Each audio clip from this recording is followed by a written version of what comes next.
What's up, guys? It's the Board Game Roamer, and we're back with Aventuria, The Forest of No Return, Act 2. We just finished the first two combat rounds, and we're starting with the third. We're going to switch. We're just going to get right into it. I'm going to switch the first player over and unexhaust everything that needs to be unexhausted. Remember that Arbosh did not use the one endurance that the debris card has, or the environment has, who have to roll for. However, Hilbert did. So Hilbert has to make a body control roll, and his body control is 8. So what that means is that if we fail, this card is immediately exhausted, so we're going to have one less endurance. So 6. Cool. So he actually does get that card to use. Nice. Alright, so we'll start, I suppose we'll start with Hilbert. We're going to draw 2 cards for him. We drew Swarm of Hornets. This is a duplicate of the one that we actually already have in our hand. It's also Liturgical Chant and Entangling Vine, which is basically a dodge debuff to an opponent. Again, it is a liturgical chant. So I'm thinking most likely that we're probably just going to go ahead and use both of these for our endurance cards, which is going to give us a total of 3, 4, 5, 6.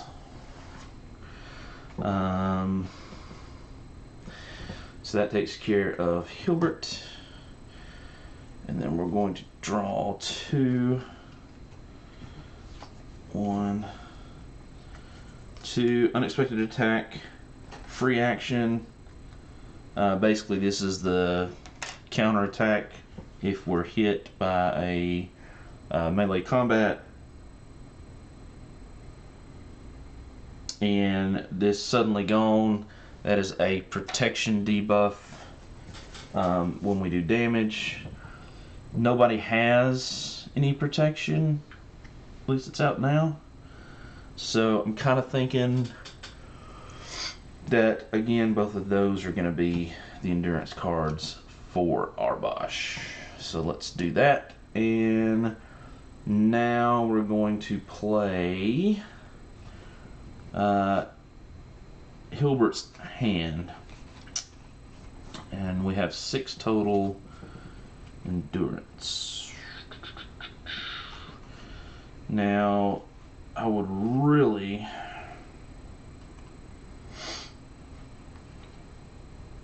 kind of want to put out the animal shape and attack with it, just to be honest with you. I think that's what we're going to do. So this is animal shape. This is the massive damage card. Of course, is attack +2.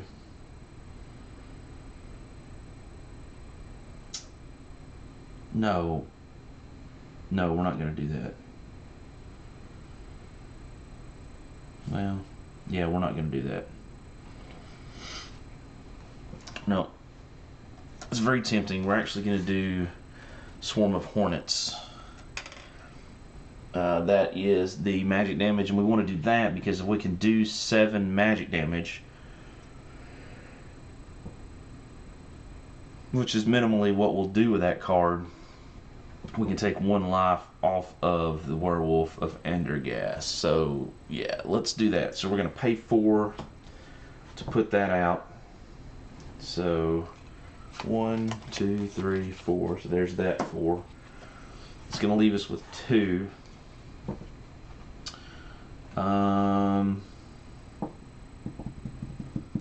Going to go ahead and use his blessed ability to maintain Swarm of Hornets. We don't have to maintain the cost of that like we normally do. And then we're going to use the attack with a silver. Nope, we can't. It requires 2.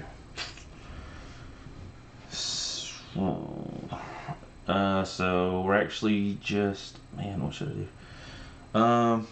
I guess, we're just going to use 1 to do the magic attack with a Swarm of Hornets. That is magic. His magic is currently 11, so we want less than 11. Again, we got a 6, so that did a hit. And that's going to hit for, oh wow, 12. That was a 6. So that's going to do 1 damage to the werewolf. That's so sad. And then we're going to use our ranged attack to attack the Sly Jaguar right here. Range is a 10. Whew. It was a 10. So that is a hit, barely. And that is a d6 damage. That's a 3, so he loses 3. Okay, good. So now, if he rolls a 17 through 20, he's going to run away. That's what we want. And yeah, that's basically all we can do with Hilbert. Alright, so now Arbosh has got to get some business going.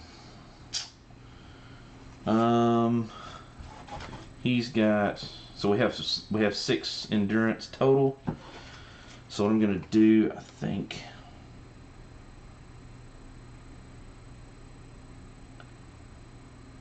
yeah, is we're gonna pay 5 of that to play these 2 cards, which are going to increase his melee to 19. So unless he rolls a 20 and critically fails, he's always going to hit. And then we're going to use the remaining endurance, I'll just leave those there, to do his normal attack. So again, as long as it's not a 20, that was an easily done with a 4. It's going to be a d6.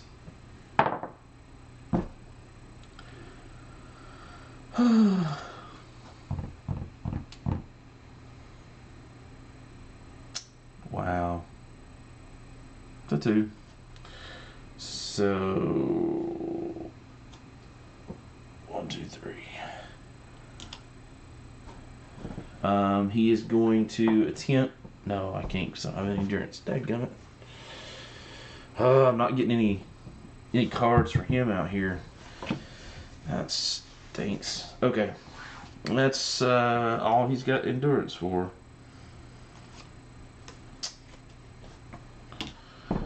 Now for the pain train. All right. Werewolf of Vandergast first. He's gonna get two goes at it.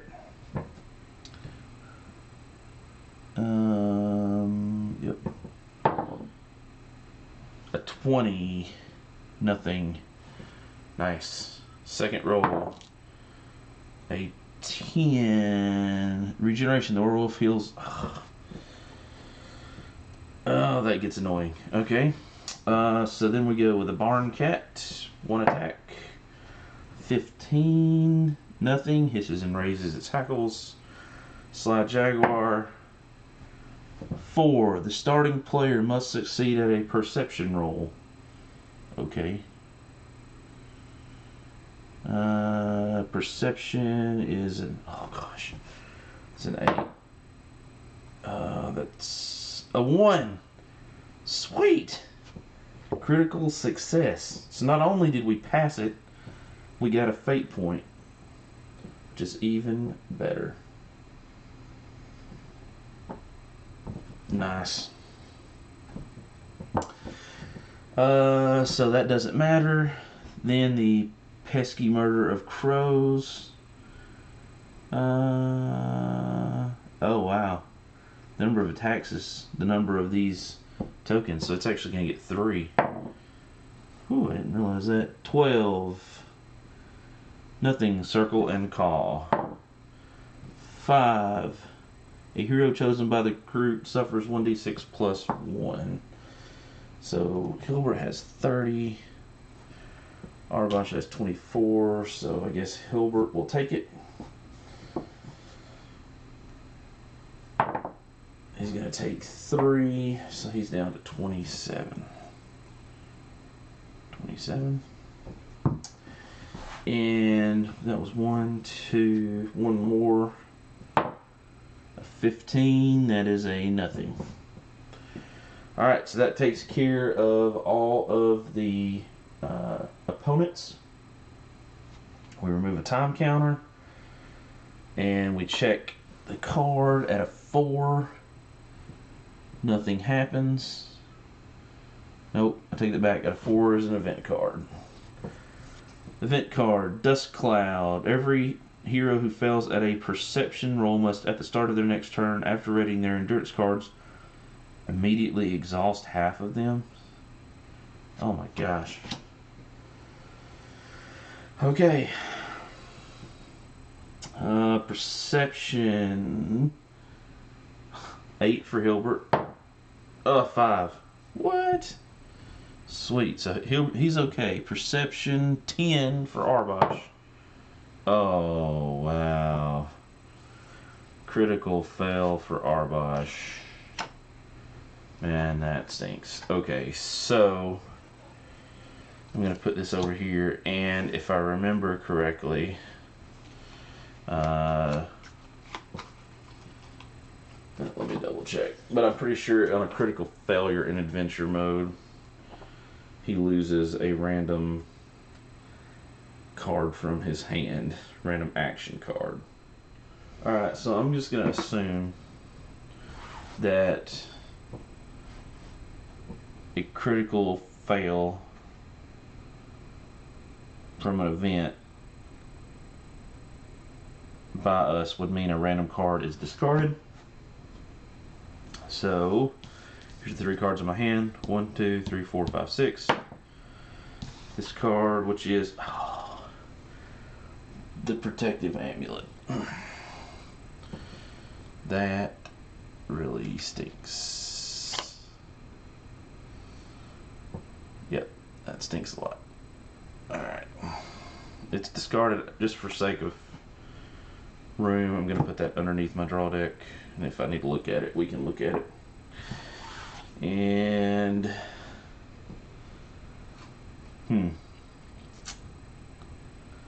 so what does that mean? It means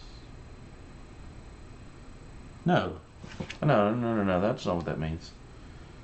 It tells you on the event card. This isn't combat. Never mind. He didn't lose it.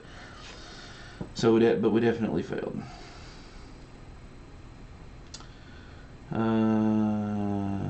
Okay, so it is going to be the start of the next turn anyway. Well, it's the end of the event phase, so technically not.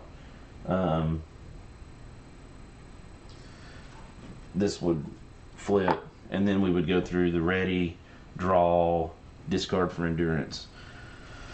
So that means this time half of his cards. So it's 2, 3, 4, 5. So he would only be able to do 3 of them. So these 3 are used. Those 3 are available. And all of these are available Arbosh, unless he fails his body control, which he did. So that one's actually not available. So Arbosh only had, Hilbert only has 5 currently readied. And a 10 for Arbosh. Oh, body control. So we're good there. So he actually gets to keep his 3. Alright, so Hilbert draws his 2. So we have, that's not really helping a lot. Now self-control, that's going to add 2 to our melee. This is for Hilbert. And Hailstorm, which is another magic attack, which is a 1d6 plus 3. Not really useful because we already have a 1d6 plus 6. So that's definitely an endurance card. And I'm gonna get rid of Friend of Fairies. So we have some stat boosters and then the melee enhancer left. Yep.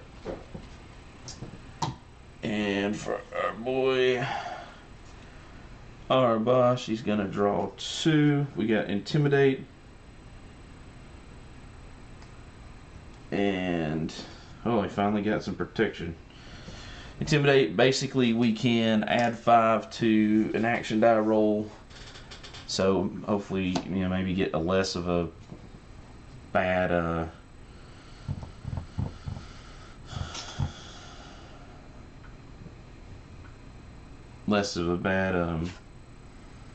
result there. And then Chainmail, which is protection 4, but it's going to cost 6. So I don't know how soon we could get that out, just to be honest with you.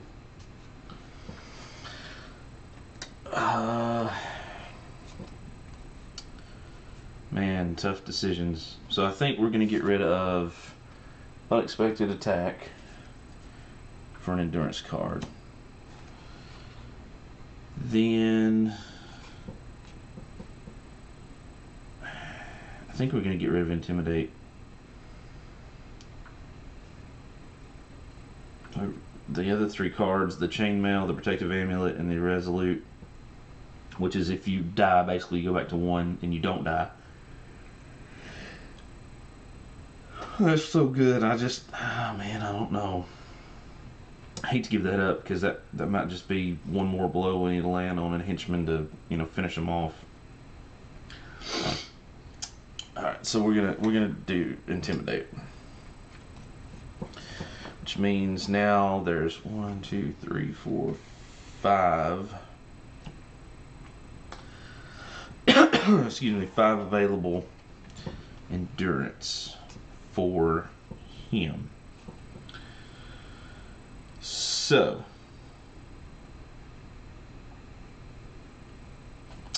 which really stinks because if we had enough, we could have actually put the chainmail out, but oh well.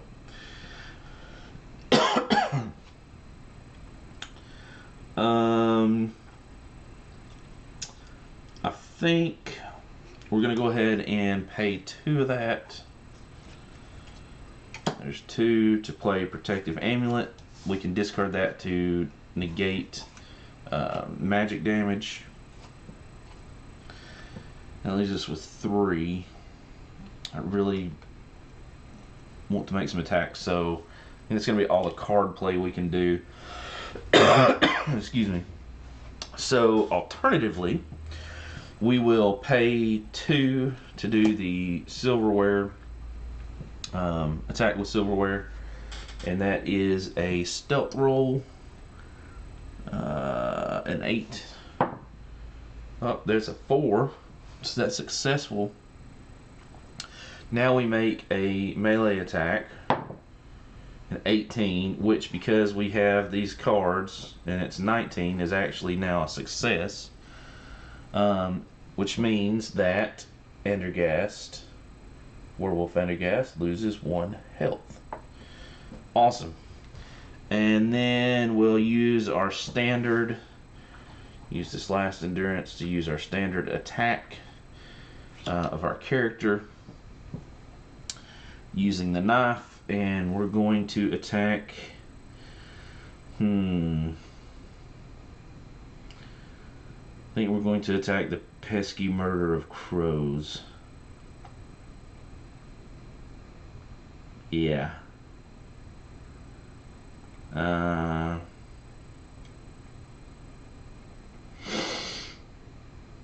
Yeah.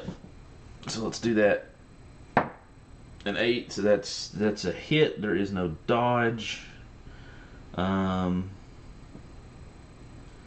got 3 health. That is a 1d6. That's a 6. So that is going to remove one of these tokens. So that's good. And that is all he can do, unfortunately. So next up is now over here with Hilbert. And Hilbert has, again, 1, 2, 3, 4, 5, 6. So, wow, he has 7 endurance this time around. So, now we can do some business, hopefully. So, we're going to, I think,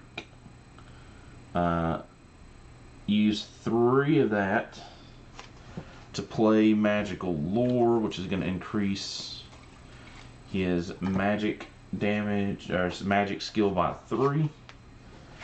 So that's going to put him to 14 there.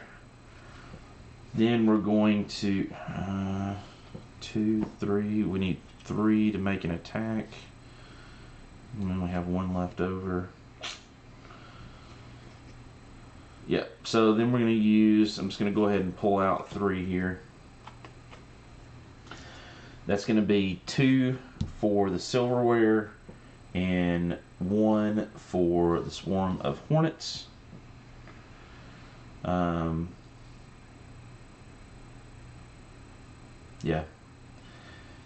Obviously the hornets are going to attack the werewolf, so we'll start with the silverware. An 8, that was a stealth check. He has an 8. So that was successful. Now he rolls a melee attack, which is a 9. And that was a 10. We're going to use a fate point to re-roll that. And we did it even worse, so that didn't do us any good. Then we do a magic attack, 14. 17, so we missed with the magic attack. Oh my, that was a beautiful, not really round. Okay, I was really hoping we could do some more damage to this guy. Don't know that it's going to happen. So, here we go. Werewolf of Vandergast, again, 2 attacks. First attack is a 16. That is nothing. Second attack, oh gosh, is a 2. The starting hero suffers 1d6 plus 3.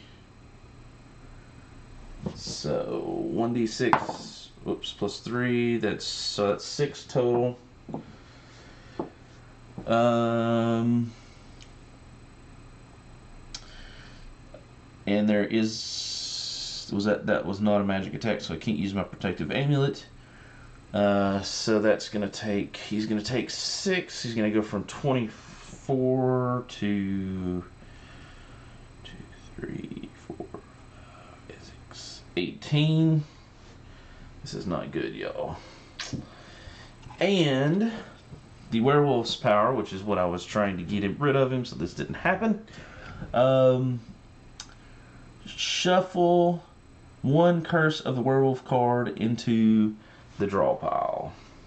So, Curse of the Werewolf. Where are you at? Curse of the Werewolf.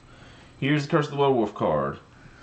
I'll put it over there, but it's super small. So basically, place this card next to your hero. The hero to your right loses. The hero to your right, which would be Hilbert, loses. Oh my gosh. Life according to the number of Curse of the Werewolf cards next to your hero. When you place the third card, after resolving the damage, your hero turns into a werewolf and all the Curse of the Werewolf cards are discarded, and then place a new card called Werewolf Curse to the far right of the row of villains. Your hero misses her turns until the werewolf cursed is defeated. At the end of this act, this card is removed from the game, even if it is still in your hero's draw pile. So, whew, that is rough. So it goes into his draw pile. So we have to put it in here. We'll put it, I don't know, just kind of randomly in there. And we'll do some shuffling. And shuffling. And more shuffling. This could be bad. This could be very, very bad, folks. Alright, so that was his 2 attacks. Then we have the Barn Cat. 18. If the Barn Cat has lost life, remove this card from combat. 8, 9, 10. Yep, he has it. Which stinks. Jaguar. An 18. Flight. If the henchman's life is 6 or less, remove this card from combat. Hey. The Jaguar goes away. And I'm throwing stuff all over the table. So it's going to go back into the henchman deck. And we're going to shuffle the henchman deck. And hope that if we have to pull another henchman card, it's not going to be that. Although we may hope, because there may be something worse in this deck of evil things. Maybe we'll be lucky. Maybe, maybe. Alright, cool. So this technically is going to slide up. So then we've got 2 attacks with the Murder of Crows, because they only have 2 of those tokens. So the first attack is a 19. It's 11 through 20. That's nothing. A second attack is an 18, which is a nothing as well. So that takes care of both of those. So one more time ticks down. There is nothing on the time track for a 3. Oh, there is. The werewolf of Andergast heals himself. I've all lost health, so yep, that stinks. Okay,